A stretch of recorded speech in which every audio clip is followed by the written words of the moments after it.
4장 31절로부터 8장까지 말씀 전파를 통한 교회 확장. 이제 교회가 점점 더 이제 설립되어져가는 각 지방으로. 뭘 통해서? 말씀 전파를 통해서. 여기서 말씀이란 여기 기록된 신약 성경의 말씀, 신약 성경 말씀이 아니에요. 신약 성경 말씀이 아니고, 그때는 성령이 아까 말한 대로 요한복음 14장 26절에서 말한 대로 기억나고 기억나고 깨닫게 하리라. 기억에서 깨닫게 하리라. 성령이 오셔서, 그러니까 예수님에게 들었던 사도들이 성령의 감동을 받아 예수님의 말씀이 기억나죠.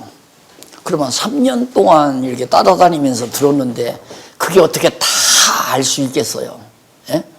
어떤 건 기억나고 어떤 건 기억 안 나고, 관심 있었던 거, 야 그때 참 배불렀지, 야 그때 우리 배불렀지 않냐, 배고팠을 때 야 물고기 2마리 떡 5개로 막 5,000명 먹고도 막 12마리, 이런 것은 아마 안 잊어버렸겠죠. 그렇죠. 그러나 나머지는 잊어버린 것도 많다 이 말입니다. 어디에서 했는지도 모르고. 그래서 사도 요한이 이런 말을 해요. 예수님께서 자기가 지금 기록하고 있는 이거보다도 예수님의 행하신 일이 훨씬 많다 이거예요. 그것을 다 기록한다면 세상이라도, 그리고 그 기록된 책을 보관하기가 힘들다 이 말입니다. 아무리 큰 건물이 있는 큰 장소라 하더라도. 그만큼 예수님이 많은 일을 행했다. 그러니까 그 행한 일 중에서 이제 사도 요한에게 기억나고 깨달아진 것만 기록한 거예요. 마태는 마태대로 듣고 기억난 것, 그걸 깨달아진 걸 기록한 거고, 마가도 그렇고 누가도 그렇고. 그러니까 예수님이 행하신 일이 참 많아서 기록하면 엄청 많지만 다 기록하지는 못해요. 왜? 기억이 안 나니까 기억 안 나는 거예요. 기록을 하는 거죠. 근데 성령께서, 이게 굉장히 지금 중요한 얘기입니다. 신약 성경의 영감론. 이게 반드시 언젠가는, 학문을 박사학위를 기대하시는 분들은 이거 하나 꼭 써야 돼요. 근데 나는 이게 좀 써야 될 것도 많고 이게 해야 될 게 많은데, 이제 총서 끝나고 나니까 자꾸 꾀가 생겨요. 이제 쓰기가, 글 잡기가. 왜? 일단 한번 하면 그냥 시간이 많이 걸리고 이제 큰 거에 완성이 되지니까. 이제 신약 성경의 영감론, 구약은 이미 예수님 오시기 전에 다 돼 있었으니까 문제가 안 되는데, 신약 성경은 문제가 많습니다. 이 못된 자유주의 신학자들이 신약 성경의 영감론을 부정하는 거거든요. 그 부정하는 것이 앞뒤가 틀리다 이 말이에요. 요한복음과 마태복음이 틀리고 마가복음과 누가복음이 틀리다.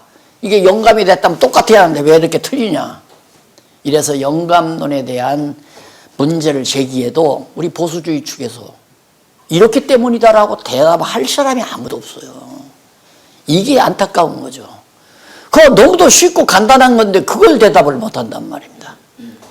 그러니까 요한복음 14장 26절에서 내가 가서 보혜사 성령을 보내면 보혜사 성령이 와서 너희가 나에게, 나 있는 동안, 나와 함께 3년 동안 머무는 동안 내게 들었던 말을 기억나게 하고 깨닫게 해서 전파케 하겠다 이 말이에요. 그러니까 이 당시에 하나님의 말씀을 전했다는 것은 기억나고 깨닫게 한 것을 전하는 거예요. 성경 몇 장 몇 절, 신약 성경 몇 장 몇 절에 있는 걸 전하는 게 아니라. 왜냐하면 이 신약 성경이 예수님 오신 이후 한 50에서 60년 중반까지, 이때까지 요한계시록만 빼고 이때까지 이 기간에 다 기록된 거예요. 그러니까 지금 이 전해지는 건 예수님 승천하고 즉시니까 아마 주 34년이나 35년도 지금 베드로가 전할 거 아니에요. 그러니까 성경이, 신약 성경이 없는 거죠. 그러니까 그 당시는 전하면 바로 표적이 나타나야 믿잖아요. 그 사람들이.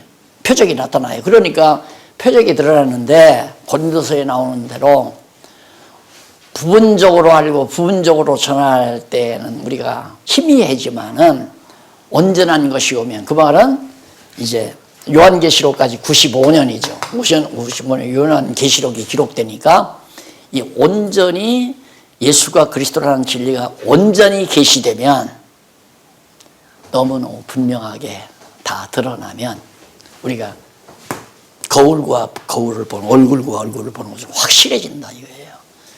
그 전까지는 부분적으로 하니까, 로마서 기록하고 나서 디모데후서 기록하고 점점 기록할 때니까 온전하지 않다 이거. 지금 전하는 건 지금 부분적으로 전하는 거 아니에요. 이제 이해가 가시죠? 그래서 이 신약성경 영감론이라는 게 우리들이 알면 아주 간단하고 심플하고 확실한 거지만, 모르면 저렇게 자유주의 신학자들 하버드나 옥스포드나 예일대, 아니면 프린스턴 같은 이런 대세계적인 굴지의 대학에 가서 그 다 신학 있는 대학들 아닙니까? 교회에서 세운 학교거든요. 옥스포드도 그렇고, 예일, 영국의 예일, 그 다음 하버드, 미국에서 세우고, 프린스턴, 이게 미국에서 다 기독교가 세운 대학들 아닙니까? 이런 놈의 대학들이 지금 전부 성경이 하나님 말씀 아니라고 부정하는 이런 아주 악행들을 하고 저렇게 빠져 있다 이 말입니다. 이유는 지금 목사님들이 공부하는 이 내용을 모르기 때문에. 이걸 알면 다 쉬워요. 너무 쉬워요. 그래서 여기서 말씀 전파라고 하는 것은 신약 성경에 기록된 말씀이 아니라 기록되기 이전에 기억나서 깨달은 말씀이에요. 성령께서 기억해서 깨닫게 하신 말씀. 그걸 나중에 이제 편지로, 글로, 기록해 놓은 것이 이제 신약 성경이 된 거죠. 그래서 교회가 점점 하나님의 말씀이 전파되니까. 그런데 4장 31절로부터 6장 7절까지 전반부죠. 넘어가서 96페이지에 보면 한쪽 가로 1번 나오죠. 참 거기도 똑같잖아요. 표적과 순환. 아까도 표적과 순환이에요. 표적과 순환을 통한 말씀 전파. 표적을 드러내고 순환을 줘요. 핍박을 줘요. 핍박이 오니까 순환을 당하는 거죠. 그러니까 교회가 교회 되는 데는 핍박도 매우 중요한 겁니다. 골라요. 골라. 알곡과 쭉정이를. 그러니까 타작마다 막 타작을 하잖아요. 타작을 해야 쭉정이는 쭉정이대로 하고 알곡은 하고 알곡대로 오는 거거든요. 그러니까 가정도 그러잖아요. 가정에 시련이 와야 현처를 알아본다고 하잖아요. 현숙한 아내를 언제 알아보느냐. 가정이 어렵고 힘들 때 가정을 잘 지키는 여인이 현숙한 여인이라고 그러잖아요. 그런데 남편이 어떻게 병이 났거나 직장에서 돈을 제대로 못 벌어면 그냥 이혼하자고 종이 쪽지 가지고 이혼증서 쓰자고 대드는 여자. 왜? 괴로우니까, 가정이 힘드니까. 그런 것처럼 교회도 마찬가지예요. 교회도 환란이 와봐야 정말 예수 그리스도의 신부가 알짜 신부를 알아볼 수 있다는 얘기죠. 근데 알짜 신부가 아닌 건 결국에는 그리스도 줘버리고 나가버리잖아요. 그러니까 교회가 험난해지는 것은 가짜들이 많이 교회 안에 들어오면 교회가 힘들어져요. 진짜 성령의 인도함을 따르는 진짜 성도만이 있다면 무엇 때문에 교회 안에 여러 가지 시련이 오겠습니까? 갈등이 오고. 그런데 미숙한 성도라든가 가짜 성도가 들어와 있으면 교회를 자꾸 어지럽히는 거죠. 가정도 그러잖아요. 두 부부끼리만, 장성한 부부끼리만 둘이 살면 언제 가봐도 깔끔하죠. 다 정리 다 싹 돼 있고 전부가 다. 그리고 아이들도 다 키워놓으면 10살 이상만 되지면 언제 가봐도 다 침실도 깔끔하고 서재도 깔끔하고 거실도 깔끔하고 다 정리가 돼 있어요. 그런데 5살짜리 두 사람만 있어 보세요. 그냥 다 어지러져 있어요. 교회도 마찬가지예요. 교회도 모든 성도가 다 성숙해 있으면 다 조용하고 힘이 있고 좀 좋은데, 어린 성도가 많든가 아니면 가짜들이 들어와 있든가, 어떻게 교회 와서 장사나 해먹으려고 들어오든가 교회 와서 어떻게 이윤이나 보려고. 요즘에는 다단계 판매원들이 교회 안에 많이 들어와요. 와서 집 살 척하고 막 충성하는 척하면서 살살살살 다니면서 교인들을 꼬셔서 이제 물건 팔고. 이런 사람 참 많습니다. 우리 교회도 그런 사람들 때문에 몇 사람 완전히 사기당하고, 나한테 당하고 또한 이제 교회 떠나버리더라고요. 교회 다니다가 다단계 만나가지고 사기당하고 나서는 나가버리더라고요. 그런 교인들이 많아지면 이제 교회가 시끄러운 거예요. 어지러워지고. 환란이라는 건 바람과 같은 거기 때문에 알곡과 쭉정이를 골라내는 아주 중요한 과정이라고 볼 수 있습니다. 그래서 우선 먼저 4장 31절로 5장 26절까지 보면 표적으로 말씀이 전파되는 거예요. 아까 표적과 순환이죠. 그러니까 두 번째는 이제 순환으로 말씀이 전파되는 내용이 나와요. 그러면 표적으로 나오는데 어떤 표적이냐면 거기 보면 내용분해 보십시다. 4장 31절로 37절에 보면 기도가 끝나자 말씀이 전파되어 모든 것을 서로 통용하고 막 재물을 내놓고 막 서로 통용하는 일이 일어나죠. 그게 표적이에요. 예.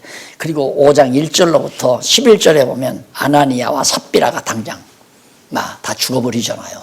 막 거짓말해가지고. 그것도 표적이고. 그러니까 성령이 역사한다고 하는 확실한 표적을 드러내는 거죠. 그 다음에 이제 12절로부터 16절 거기 양쪽 가로 1번 아래 지금 의미 분석 나오잖아요. 12절로 16절 보면 표적과 기사가 많이 나타나고 모든 병자가 나음을 얻는 증거. 그 다음 마지막으로 17절로 26절은 사자가 옥문을 열어서 말씀을 전파하게 하는, 베드로가 갇혀있는 옥문이 열리잖아요. 그래서 말씀을 전파하게 하는 그런 표적이 드러나죠. 자, 그러면 내용을 하나하나 정리해 가면서 31절로 37절 98페이지 4장 31절 37절 기도가 끝나자 말씀이 전파되어 모든 것을 서로 통용하는, 길기를 다하며 하나님 앞에 기도를 다하니까 모인 곳이 진동을 해요. 진동을, 모인 곳이 막 진동을 하더니 무리가 다 성령에 충만하여, 성령이 충만하여 담대히 하나님의 말씀을 전파하니라. 그러니까 사람이 전파하는 것이 아니라 하나님의 성령의 충만함이 진리를 전파하게 만들어가는. 그래서 중국 교회를 제가 한 7, 8년이 아니지 10여 년도 넘었겠네요. 중국 다녀온 지가 넘었는데, 와, 중국 교회 지금 1억 5천이라고 하잖아요, 교인들이. 근데 거기는 총회도 없고 노예도 없고, 그리고 교회 목사도 한국 교회 마냥 그런 목사가 아니에요. 사례도 없는 목사가 수두룩해요. 거의 다. 한번 뭐 교인들이 한 뭐 2,000명이라든가 1,000명이라든가 되는 큰 교회 목사가 그 동역자들을 데리고 한 10대 명 데리고 연구소에 들어와서 한 4박 5일인가 연수하고 간 일이 있거든요. 그때 이제 성경 강론을 중국어로 이제 통역해 가면서 이제 전해줬더니만 그러니까 여기로 말하면 총리장급이죠. 그런 사람이 마지막 둘러앉아서 하는 얘기가 울더라니까요. 자기가 여기 오기 전에 나는 왜 이 일을 해야 되나, 갈등이 와가지고 내가 이 일을 안 하고 공산당에 가입이 돼 있으니까 정치운동을 내가 이게 배고플 필요도 없고 이렇게 고생할 필요도 없는데 나는 왜 이 일을 해야 하나 이러면서 자기가 흔들렸대요. 그런데 와서 성경을 공부하고 나니까 자기가 그렇게 생각했던 게 너무너무 부끄럽고, 그래서 앞으로는 절대 그런 생각 안 하고 정말 복음, 올바른 진리를 전하고 살겠다고 그런 얘기하면서 울더라고요. 등치가 커요.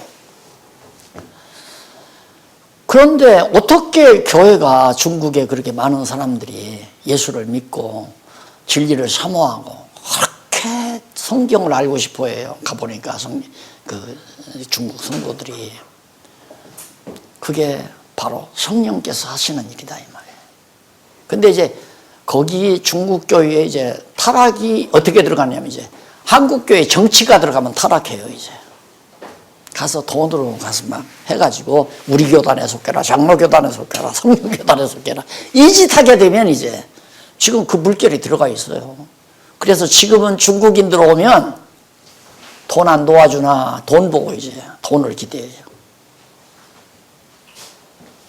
그래서 성령이 해가시는 일에 인간이 나타나게 되면 결국에는 추하고 더러운 밖에는 안 나타난다.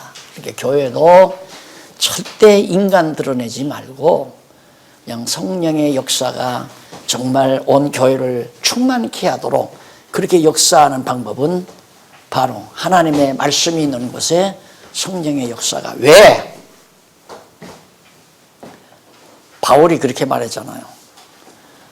하나님의 말씀, 성령의 감동으로 기록된 말씀이기 때문에 고린도서에서 하나님의 지혜는, 이 지혜로운 하나님의 말씀은 성령의 감동 없이는 아무도 깨달을 수가 없다. 그래서 하나님의 마음을 인간은 모르기 때문에 하나님의 그 깊은 뜻을 성령밖에는 알 수가 없다. 그래서 성령이 하시는 일이 성령 감동에서 이걸 기록하게 했기 때문에 성령의 감동을 받아야 가르칠 수도 있고 배울 수도 있다 이 말이에요. 이것이 기독교 인식론의 핵심이에요. 이게 보통 이 철학에서 인식론, 뭐가 존재한다, 뭐가 존재하는데 그걸 어떻게 인식할 건가, 이게 이제 철학의 주제 아닙니까? 중요한 주제, 존재론과 인식론이. 그런데 기독교 인식론은 인간이 하는 게 아니에요. 인간의 이성으로 인식하는 게 아니라 성령께서 거듭난 영혼의 이성에게, 거듭난 이성이죠. 인간의 이성. 그러니까 거듭난 자의 이성만이 성령의 감동을 받아 성경 말씀을 통하여 하나님을 바르게 안다. 예수 그리스도를 바르게 안다. 이게 4대 요소예요. 기독교 인식론은. 인식의 주체가, 주관이 누구냐? 인식의 주관자가 성령이시고, 또 인식의 도구가 성경이고, 인식의 주체가 인간의 이성, 거듭난 이성이고, 그리고 우리가 인식해야 될 대상이 하나님이고, 그러니까 하나님을 거듭난 중생한 이성을 가진 거듭난 자가 성경을 통해서 성령으로 하여금 깨달아 알게 된다. 그게 기독교 인식론의 중요한, 그게 아마 성경신학 서론에 나와 있죠. 원리, 성경신학의 원리라 해서 인식론에 대한 내용입니다. 그러니까 우리가 교회에서 성경을 가르친다고 하는 것은 그건 성도들에게 정말 바르게 하나님을 알게 하는 최상의 방법이에요. 더 이상의 다른 방법이 없어요. 그 외에는 가르칠 수가 없다 이 말입니다. 그럼 예를 들면 우리가 과거에는 이제 은사도 표적이라고 생각을 했으니까 이런 경우가 있어요. 교회를 절대 떠나지 않고 살아가는 사람 한 분이 있는데, 어떻게 목사님이 가서 신방을 가가지고 전도할 때 기도를 했는데 점점 그 남편이 정말 험한 병이 들었다가 점점 나아서 건강해졌다 이 말입니다. 그 교인은 절대 안 떠나요. 교인은 이제 교회 나와가지고 안 떠나는데, 언제 잘못하면 떠나느냐? 아내가 또 자기 부인이 병이 들었어요. 위암이란 말입니다. 아니면 유방암이라든가. 근데 목사님이 아무리 와서 기도해도 안 나. 또 흔들리는 거예요. 아무리 기도해도 안 낫고 그냥 아내가 죽었다 그러면 남편이 아이고 다 어쩌다가 그때 내가 나았지 이렇게 생각하고 떠나버린다 이거예요.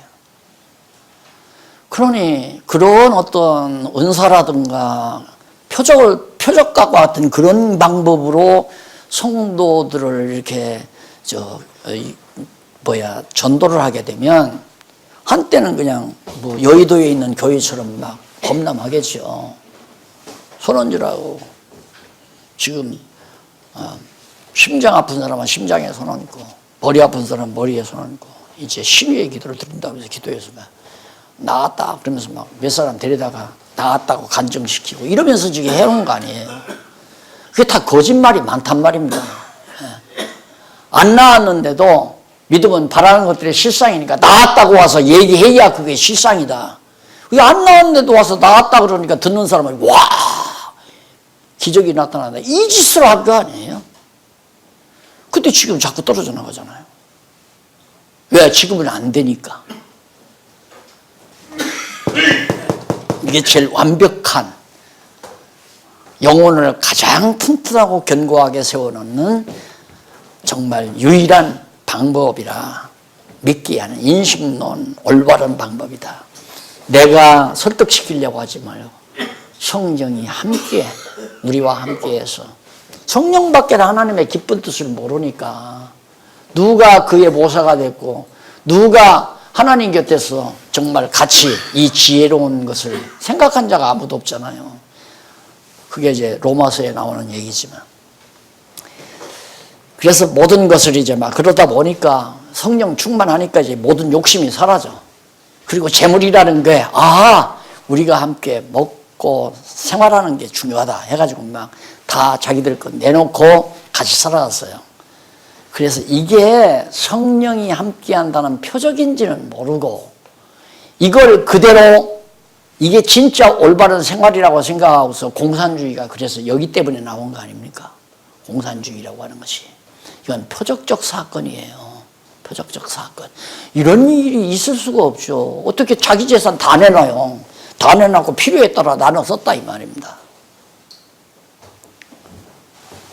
이런 표적이 놀라운 표적이 드러나서 그러면 지금도 다 교회 나오면 그래 그런 교회가 있잖아요. 뭐 하나님의 교회라든가 하나님 어머니 교회라든가 거기는 나가면 무조건 재산 다 내놔야 돼요. 다 내놓고 필요한 대로 생활비 공급해주고 돈 많으니까 지금 뭐 전 세계로 굉장히 많이 뻗어간다고 그러더라고요. 재산 다 몰수하니까. 자, 이런데 5장 1절로 11절에 보니까 아나니아와 삽비라가 성령을 속이고 죽는 그런 표적이. 죽는 것도 표적이에요. 죽음에서 살아나는 것도 표적이지만 아니 마음에 나도 전 재산 다 내야 되겠다 이렇게 마음을 먹었으면 그게 성령이 역사한 거 아니에요. 성령이 충만해가지고 이제 그런 마음이 왔는데 성령의 충만함이 사라지니까 아까운 생각이 들어갔어요. 그래서 반틈만 내고 반틈만 안 냈다 이 말입니다. 그런데 바로 죽어버렸잖아요. 거짓말, 성령을 속인 죄로. 아내가 왔나요? 와서 그것뿐이냐 하니까 그것뿐이다. 거짓말하니까 장례 치르고 오는 사람 들어오기 전에 너도 실려간다. 그 부부가 다 죽어버렸어요. 이렇게 엄청난 무서운 이제 표적이. 왜? 성령을 속이면 안 되잖아요. 그러면 지금도 우리가 성령을 속이면 죽나? 이런 게 문제란 말입니다. 성령 속이면 죽어야죠. 성령을 거역하면 죽어야 한단 말입니다. 예를 들면 지금도 그러잖아요. 딱 이렇게 딱 말씀을 듣다가 성령이 감동 오니까 내가 정말 돈을 예를 들어서 한 1억을 건축연보 내야 되겠다. 마음을 먹었어요. 마음을 먹고 집에 갔는데 1억을 내야 되겠다 마음을 먹었는데 집에 가니까 마음이 변해. 뭐 1억까지네. 한 5천만 원만 내야지. 그리고 이제 하룻밤을 잤어요. 내일 주일인데 하룻밤 또 잤어요. 또 자는 동안은 2천만 원으로 줄어들어 버렸어요. 그러면 2천만 원 연보 가지고 나왔으면 내자마자 즉사에 죽어버려야죠. 그런 표적이 지금 나타나면 되겠어요? 안 나타나죠. 근데 안 나타나거든요.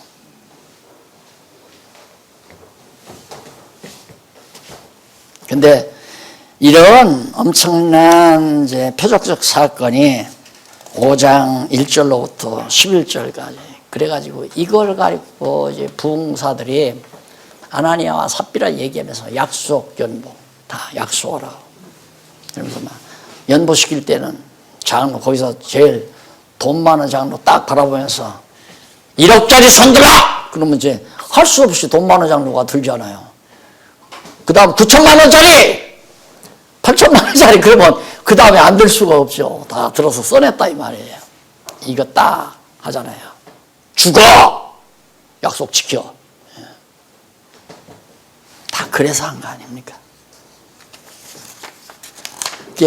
이것이 복음 하나님의 말씀을 전파하는 하나의 표적적 사건이라고 생각해야 되는데 이걸 갖다가 딴 방법으로 인용했다고 하는 것은 도리어 하나님의 말씀을 어둡게 만드는 결과가 와지는 거죠. 그 다음 5장 12절로 16절 보면은 표적과 기사가 많이 나타나고 모든 병자가 많이 나음을 얻어요. 이때 병자 낫는 것은 신의 은사가 아니고 표적이에요.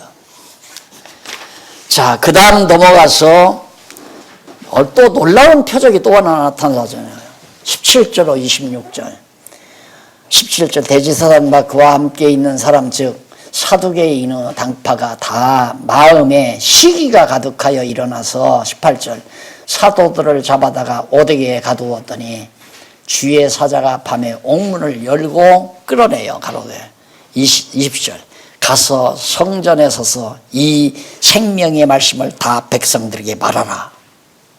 이게 아무리 하나님의 말씀을 전파하는 자를 아무리 방해를 한다 하더라도 전해야 될 곳에는 전하도록 성령이 역사하는 거랍니다.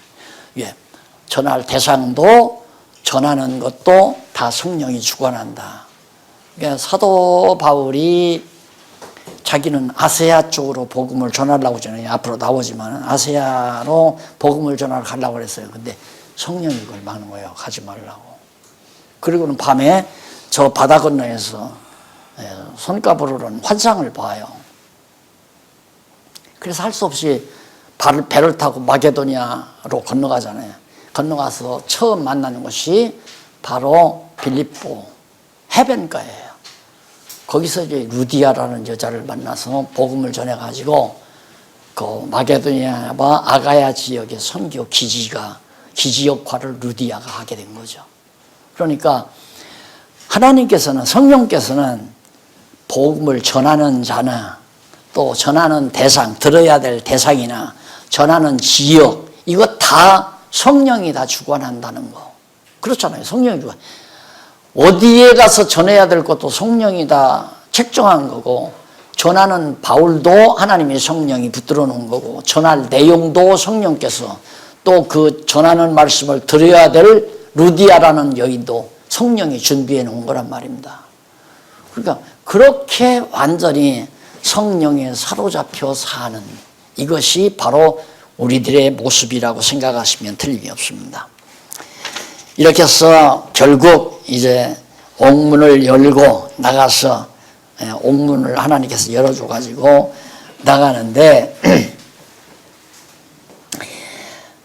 옥문을 굳게 지키는 사람들이 겁이 났잖아요. 문이 열려지니까. 그러니까 24절 성전 맡은 자와 제사장들이 이 말을 듣고 의혹하여 이 일이 어찌 될까 하더니 사람이 와서 고하되 보소서 옥에 가두었던 사람들이 성전에 서서 백성들을 가르치고 있습니다 하니까 성전 맡은 자가 관속들과 같이 가서 저희를 잡아왔으나 강제로 못하면 백성들이 돌로 칠까 봐서 감히 강제로 못하는 그런 순환을 겪으면서 복음을 전합니다. 그런데 그보다도 더 이제 순환으로 말씀이 전파되는 것이 5장 27절로부터 6장 7절까지 나와요.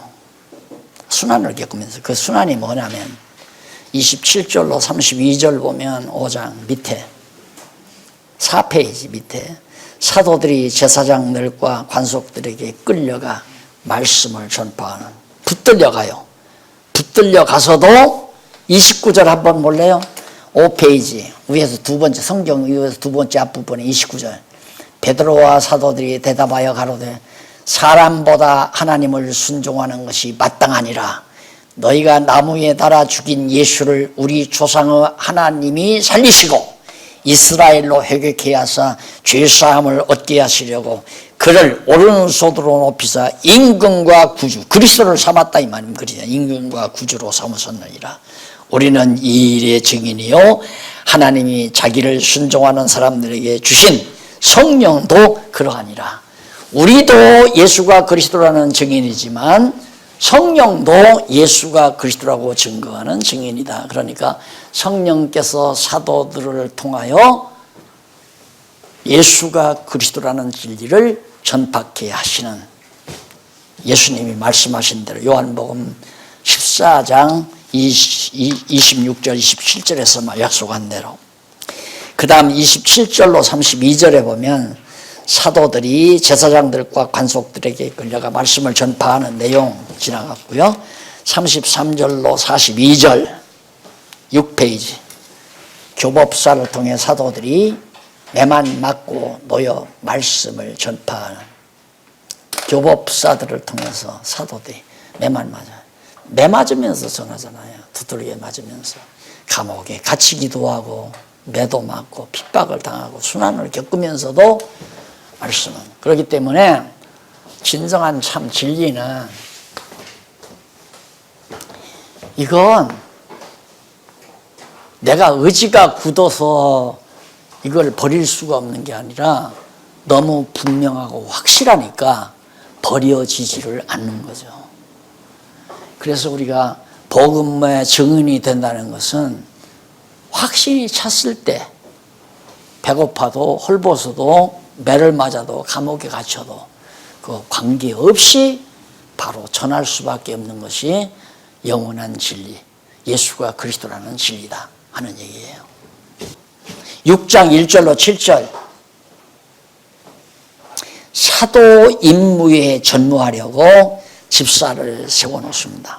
와, 막 돈이 잔뜩 모였는데, 이거 이제 사도들이 그걸 구제금이에요. 원래 초기에 연보라고 하는 것은 구제금이에요. 구제금. 이게 구제금이 들어왔으니까 구제금으로 결국 이제 구제를 해야 되잖아요.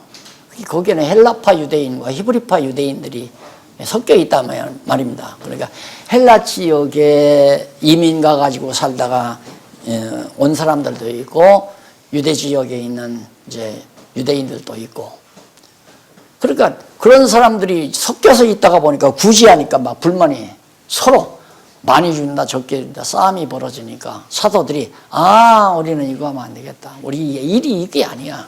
우리는 말씀 전하는 일에 전무하자. 기도하고 전파하는, 예수가 그리스도라고 전하는 일에 전무하자. 그리고는 야, 너희들 중에 이 구제하는 일 맡을 사람이 있으면 지혜가 충만하고 성령이 충만한 사람 골라와. 그렇게 7사람 데려왔잖아요.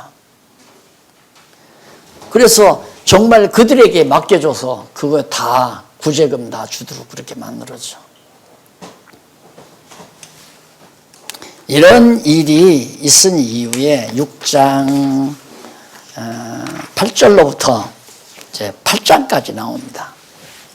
자, 이제 7910페이지 한쪽 가락 2번 나오죠. 이게 이제 후반부에 나오는 겁니다.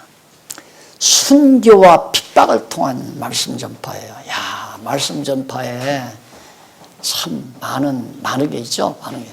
성령과 핍박을 통해서, 성령과 순환을 통해서, 또 여기는 순교와 핍박을 통해서 말씀이 전파되고 죽어요. 스데반이 죽고 야고보도 죽죠. 이런 순교 사건이 일어나니까 하나님의 말씀이 막 더 왕성한다 이 말입니다. 우선 스데반이 붙잡아 갔는데도 예수를 그리스도로 전한다고, 그것 때문에 붙잡아 가는 거고, 그거 전하지 말라고, 예수가 그리스도라는 사실을 전하지 말라고 스데반을, 집사였어요. 사도도 아니야 스데반은. 집사가 그걸 전하니까 스데반을 붙들다가 못 전하게 하니까, 그런 가운데서도 스데반이 복음을 전했단 말입니다. 그런데 8절로 15절 보니까 12페이지, 기사와 표적을 행하는 스데반을 잡아다가 거짓으로 고소를 합니다. 스데반이 은혜와 권능이 충만하여 큰 기사와 표적을 민간에 행하니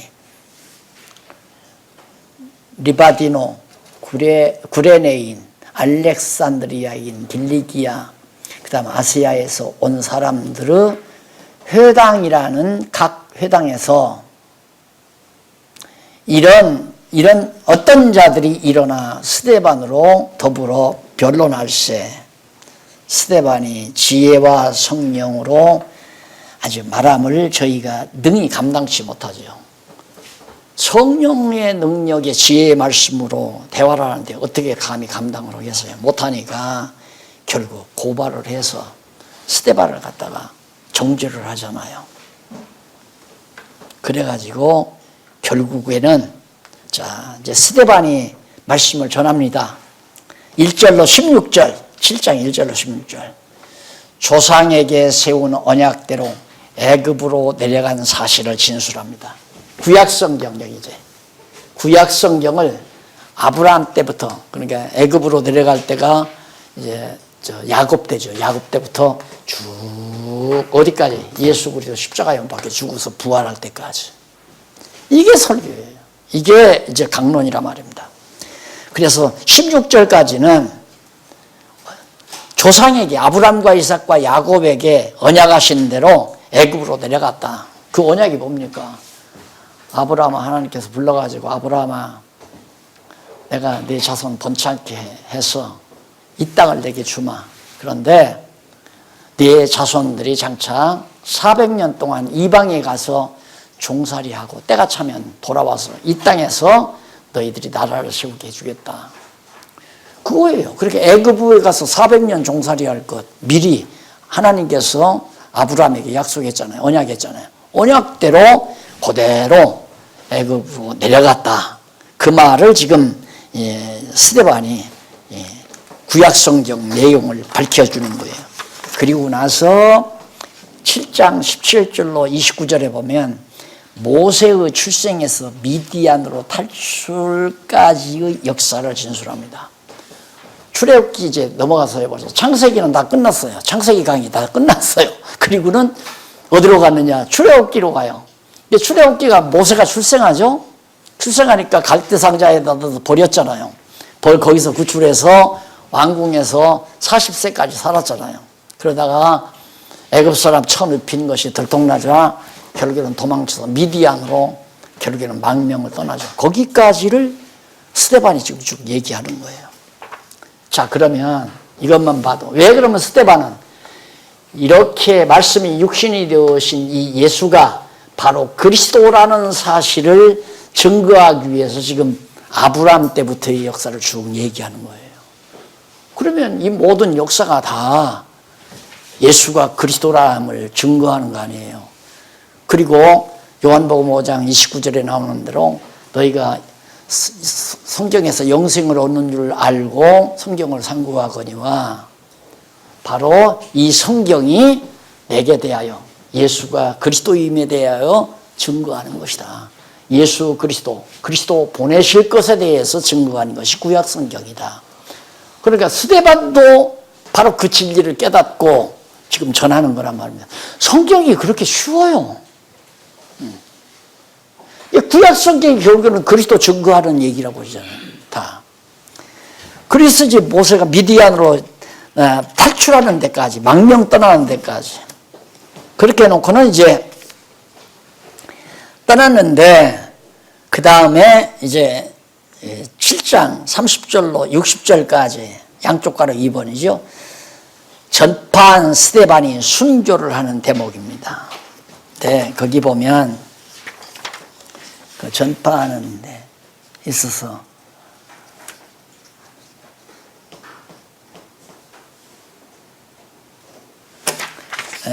그 7장 30절부터 넘어가서 30절부터 36절에 보면 모세의 소명으로 백성을 애굽에서 구출하는 사실이지. 모세가 미디안에 가서 40년 동안 처가살이 하면서 광야에서 이제 약물이 먹이죠. 그런데 불꽃 속에서 모세를 불러가지고 하나님께서 모세를 애굽으로 가서 이스라엘 백성 구해와라. 출애굽기 사건이에요. 37절로 43절. 백성이 광야에서 우상과 이방신을 섬긴 사실. 시내산 지나고 나서 거기서 이제 모세가 시내산 올라갔을 때 금으로 우상 만들어 섬기고 거짓하지 않았어요. 그런 일을 저지르고 나서 그 다음 7장 44절로 50절 가나안 땅 점령부터 언제까지? 솔로몬 성전 건축까지 그때까지의 역사를 간단하게 내가 볼 때 몇 줄 성경 몇 줄 안 되죠. 그 안에 그걸 딱 축소해서 설명을 해요. 지금 스데반이 설교하는 이 내용이 구약 성경의 핵심 내용입니다. 쫙 핵심 큰 줄거리. 자, 이걸 진술하고 나서 그 다음 51절로 60절에 보면 스데반이 의인을 죽였다고 지적하여 책망하다가 순교하는 내용입니다. 결국은 이렇게 해서 성전을 지었는데 성전을 짓고 그 줄기를 따라서 아브라함과 다윗의 자손으로 오신 예수 하나님의 아들 의인을 너희들이 죽였다.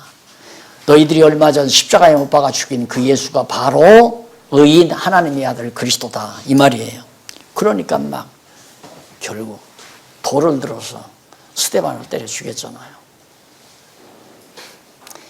자, 그걸 보면 예수가 그리스도라는 이 진리가 얼마나 놀라운 건가를 이게 신구약 성경 다니까 예수가 그리스도라는 것이 그건 여호와 하나님 살아계시다. 살아계시고 그분은 5대 속성을 가지신 정말 탁월하신 신이시다. 그걸 증거하는 거란 말입니다. 그러니까 스데반의 설교 자체가 스데반의 강론 자체가 여호와 하나님 계시하는 거예요. 그리스도가 확실하니까 구약에서 언약된 대로 성취되지 않았느냐. 그렇기 때문에 여호와는 살아계시다. 지금 그 얘기까지 거슬러 올라가는 거거든요. 그러니까 너희가 십자가에 못 박아 죽였다 그리스도를. 그러니까 얼마나 열받아요. 그러니까 돌로 스데반을 때려 죽여버리고 말았잖아요. 그러니까 우리가 지금 이렇게 편안히 앉아서 예수를 그리스도로 확증할 수 있는 성경을 공부하고 있지만은 이 진리가 우리에게 전하기까지 과거 신앙의 선배들이 얼마나 많은 시련과 역경 또 죽음과 핍박 속에서 우리에게 전파된 것을 알면 우리가 정말 이런 편안한 자리에서 이런 진리를 접한다는 게 너무 놀랍고 감사한 일이죠. 그 다음 37절로부터 아니죠. 건축까지 사실을 인정하면서 스데반이 의인을 죽였다. 그런데 거기 이제 51절에 보면 목이 곧고 마음이 귀에 할례를 받지 못한 사람들아 너희가 항상 성령을 거스려 너희 조상과 같이 너희도 하는도다. 예수 그리스도를 너희들이 거스린다. 그러면서 책망하다가 돌에 맞아 죽고 말아요. 스데반이. 자, 그 다음 넘어가서 이제 목사님들은 이렇게 간단하게 요약해서 들으시지만 성도들에게는 성경 자세히 이렇게 성경 내용대로 자세히 읽어가면서 말을 가르쳐 줘야죠. 잘 모르니까. 그 다음 양쪽 가로 3번. 핍박으로 흩어져 전파하는 내용입니다. 8장까지. 핍박으로 다 흩어진다. 아까 그랬죠? 예루살렘에다가 자, 스데반이 먼저 지금 돌에 맞아 죽어요. 그러니 예수를 그리스도로 믿는 예루살렘 성도들이 얼마나 겁이 나겠어요. 베드로를 통해서 예수가 그리스도라는 사실을 듣고 놀라가지고 막 어찌할꼬 엎드려져서 그리스도를 영접한 하루에 3,000명, 5,000명씩 돌아오는 성도들. 그 뒤에도 왜 안 돌아왔겠어요? 많이 돌아왔겠죠. 왔는데 이런 성도들이 스데반이 돌에 맞아 죽는 모습을 보고 겁이 안 나겠어요? 이런 핍박이 예루살렘 교회에 오자마자 흩어질 수밖에 없어요. 다 피난 떠나야 되잖아요. 가만히 있으면 다 죽으니까. 그래서 그런 자들을 가리켜서 교회사에서는 이걸 뭐라고 그래요? 이게 흩어진 자들을. 예? 디아스포라. 그렇죠? 디아스포라. 이게 하나님의 역사예요. 아니면 여기다가 대리석으로 왕궁같이 지어놓고 우리 건물이 제일 최고다. 거룩하고 최고다. 그렇게 지어놓고 여기서 그냥 영화 누리고 편안하게 먹고 즐기고 그러면서 하나님이 살게 안 놔둔다 이거예요. 초기니까 더 하나님께서 강하게 땅끝까지 복음이 증거되게 하려면 여기다 모아놓고 하시면 안 되잖아요. 그러니까 하나님은 모았다가 흩어버리는 방법이 핍박, 시련 이런 것들로 해서 흩어버리게 만든다.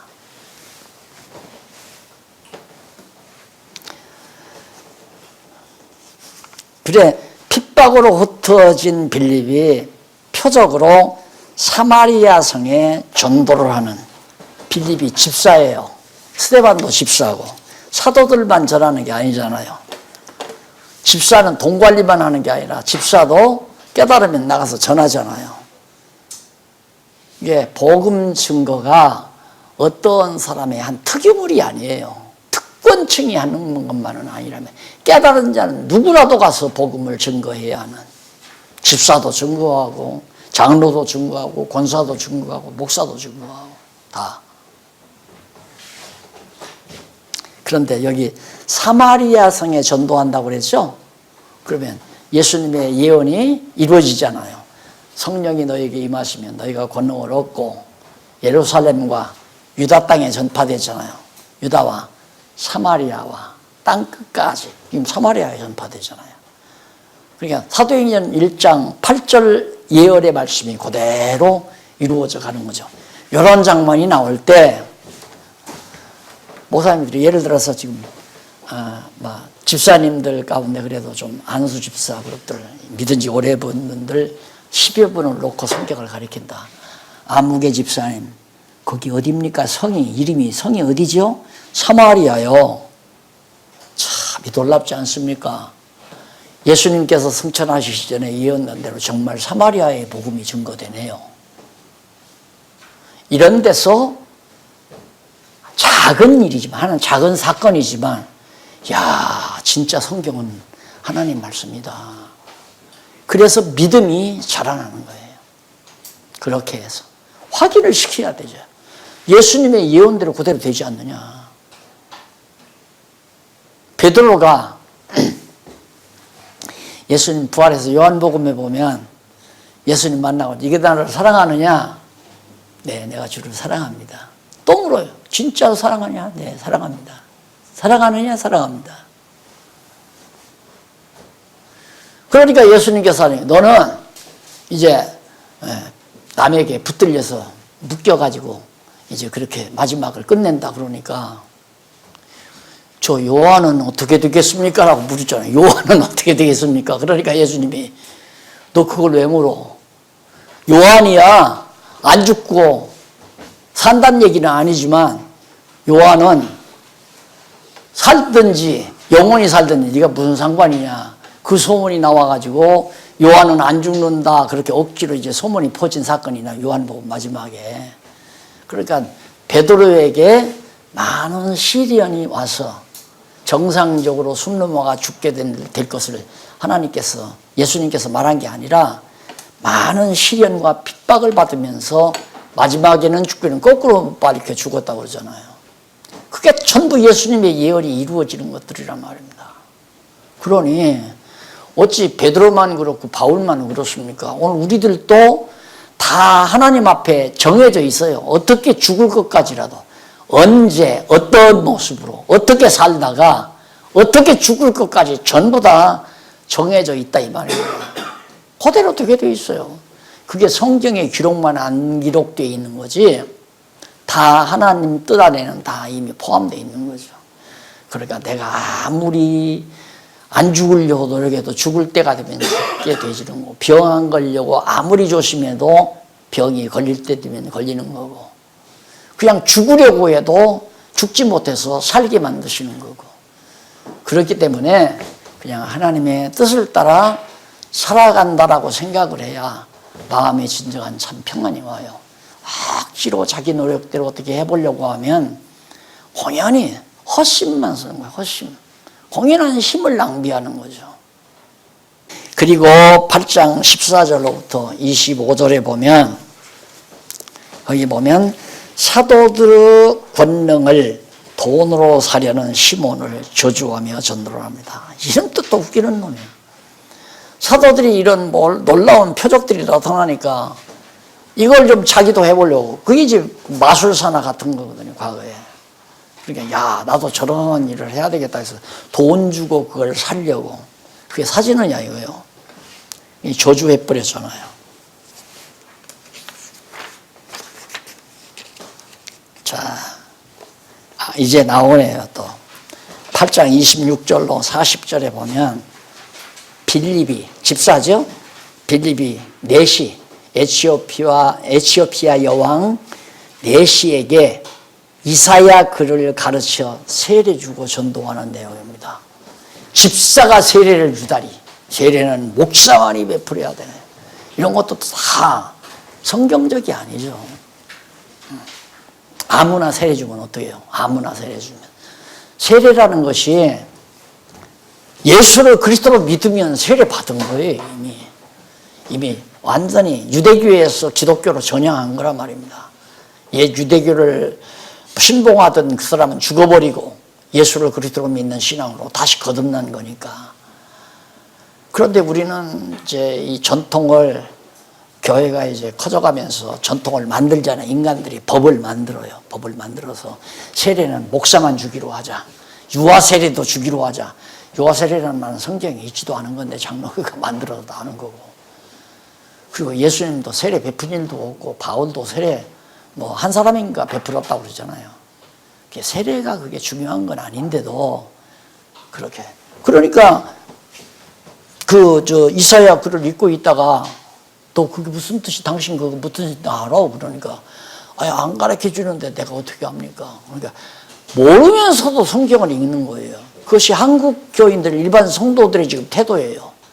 성경을 읽어라 하니까 성경 1년에 5번만 읽으면 금반지 5돈짜리 하나 주마. 그래가지고 성경 읽게 만들잖아요. 그러니까 눈독하는 거죠. 이렇게 하니까. 그럼 뜻을 아는 거야. 전혀 뜻도 모르고 읽기만 하는 거예요.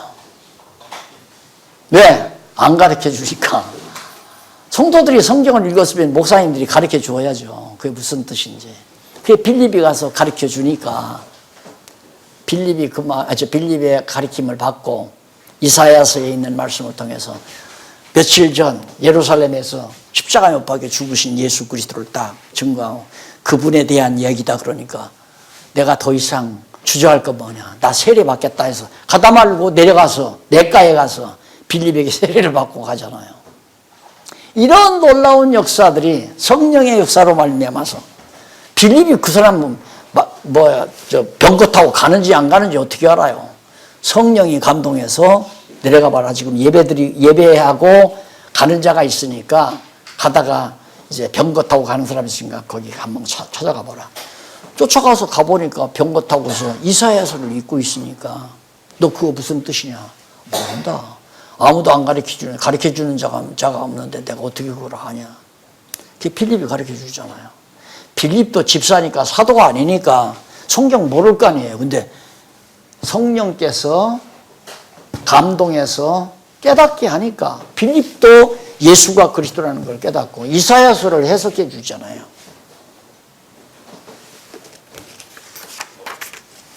자, 이렇게 해서 8장까지를 마무리를 했습니다. 다음 시간에는 2절, 두 번째 절에 이방 지역 교회 설립입니다. 지금까지는 예루살렘 지역의 교회 설립을 우리가 공부했죠. 예루살렘과 유대다, 사마리아, 그 언저리의 이제 교회 설립을 우리가 공부했고요. 이제 다음 시간에는 이방 지역의 교회가 설립되는 게 9장에 넘어가면 이제 바울의 소명이 나오죠. 이방 사도 불러가지고 이방 지역의 복음이 좀. 성경이 그렇게 아주 체계적으로 논리적으로 이해하기 좋게 쫙 나와 있어요. 사도행전은 여기 나온 대로 다시 한번 처음에 시작한 대로 교회 설립이에요. 교회 설립. 예루살렘 교회 설립, 이방 교회 설립, 그 다음 로마 교회 설립 과정. 그것이 다 사도행전 전체 내용이에요. 얼마나 간단해요. 그러니까 예수님께서 요한복음에서 또 마태복음에서 언약하신 대로 내가 내 위에 교회를 세우겠다 하시는 대로 성령 약속대로 성령 보내겠다는 대로 보내가지고 깨닫게 해서 전파함으로 교회가 세워지도록 그 예수님의 예언이 다 이루어지게 하는 거예요. 기도하십시다. 살아계신 하나님 아버지 은혜를 참 감사합니다. 오늘도 저희들에게 귀한 시간 주셔서 사도행전에 기록된 말씀을 우리가 함께 상고하면서 성도의 아름다운 진지한 성령의 교통하심 안에서의 교제를 나누었습니다. 우리 모두가 시간이 더해갈수록 믿는 것과 아는 것으로 하나 되어 그리스도의 참 지체로서의 삶을 남은 여생도 살아가도록 은총 베푸시고 선하고 복된 일, 진리를 전파하는 일에 소중하게 쓰임받게 하시옵소서. 예수님 이름으로 기도드립니다.